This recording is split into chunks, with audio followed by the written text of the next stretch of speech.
when you don't have knowledge, the ultimate effect will be that you may ultimately not also have money. So you need to have knowledge to be able to build up capital. So we have to look at the continuing legal education of members, and then see how MBA will partner with some institutions who are dispensing knowledge, partner with them to give our people more affordable education. They can do online master's degree, online trainings on specialist areas. We offer them that platform also. So all these will help young lawyers to be more comfortable and for them to earn more than they are doing now. So these are some of the things we are looking at. There are many more, but these are some of the things. Apart from young lawyers, there's also the expectation on the part of Nigerians that the NBA will be a voice for the people. In the event that you become president of the NBA, how do you propose to do that? Yes,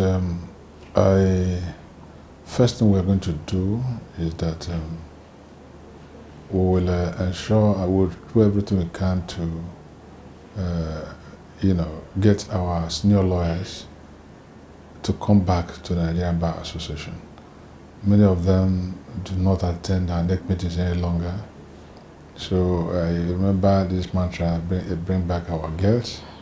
We should be talking about bringing back some of our elders who are knowledgeable and who have the stature to help us to achieve this aspect, which is very, very important, the aspect of giving Nigerian people a voice. We need the guidance of some of our elders who have the experience and who have the stature. And many of them are no longer attending our meetings. Many of them are appealed. We have to address those things that made them to go away. And we have to appeal to them to come back and help us to be able to give Nigerian Bar Association a voice. Giving Nigerian Bar Association, helping Nigerian Bar Association to find its voice is very important. It's important because no nation will be able to grow above its legal profession. So his legal profession should offer a light to the Nigerian people. We are the leaders of the civil society organizations in Nigeria. Therefore, we must be able to justify the confidence that has been reposed on us and the privilege we have to be lawyers. The privilege we have to be lawyers, we have to, because it is said that whom more is given, much expected. So the Nigerian people are looking up to us. For leadership. For leadership. And guidance. I remember when I was in the NIT Civil Society Organization, they all considered to us that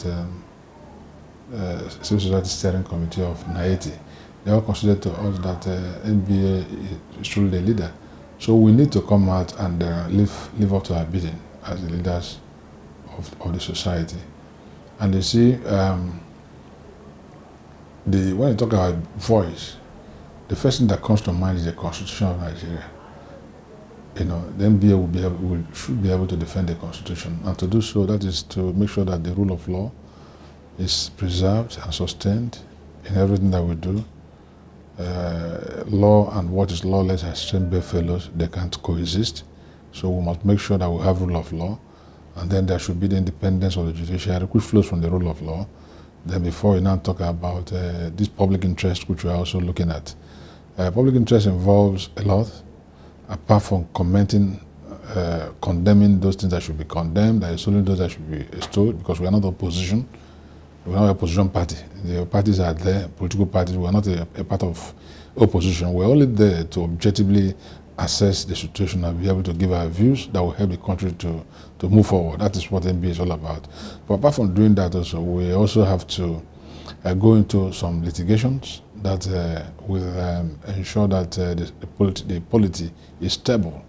We will take up some matters to move the country forward where individuals will not be able to do so. The NBA is expected to bring some actions that will shape the values which we have as a people. So these are some of the things the NBA should do if this country should move forward. And then the leadership of NBA must engage in these activities if we can truly be said that we're a good brand.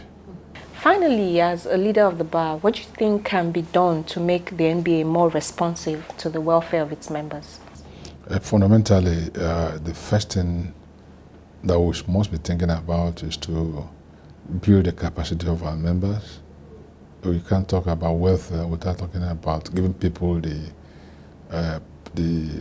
what I'll call the necessary expertise which they need to be able to do their work more efficiently and be able to earn more. So we must have to build their capacity through proper mentorship and trainings. MBA will deliver many workshops, conferences at not exorbitant rates, especially for young lawyers, but affordable fees they can pay to be able to access these conferences and seminars. That's very important. All so it's not priced beyond their reach. Yes, all these are things MBA should do. That's a core objective. The core objective of the MBA is to empower his people.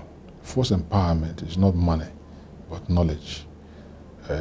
Wisdom is good, money is good, but wisdom is the principal thing. So first of all, you have to give them the opportunity the platform to learn and be able to become more competitive in emerging markets.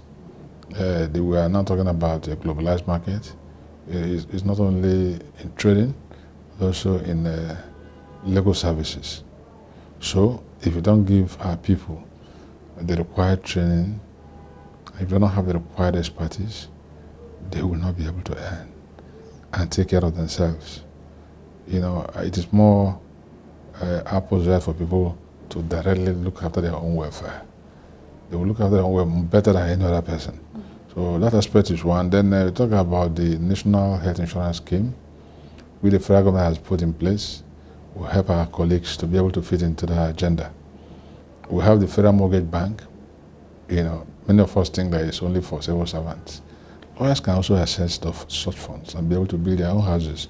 So we will be able to bring down knowledge at their doorsteps, what and what should be done, you know, to be able to access that fund. And we all recently know that one of our senior colleagues graciously wants to give up his rights at the microfinance bank which he had. And then it is an important matter that should be taken more seriously, because we need that kind of outfit to enable us to give our members very soft loans. So these are some of the things we are going to do. The health insurance scheme, you know, which we are running already, many of our members, if a member is bereaved, the family have not been able to access that fund. There are some bottlenecks. Apart from that, some of them are not even being paid. So it's important that it has to be revitalized. We have to meet our obligations with the insurance companies so they'll be able to keep to theirs also. So these are the things we need to do to make sure that our members will beat their chest and say that we're also getting something from the Nigerian Bar Association.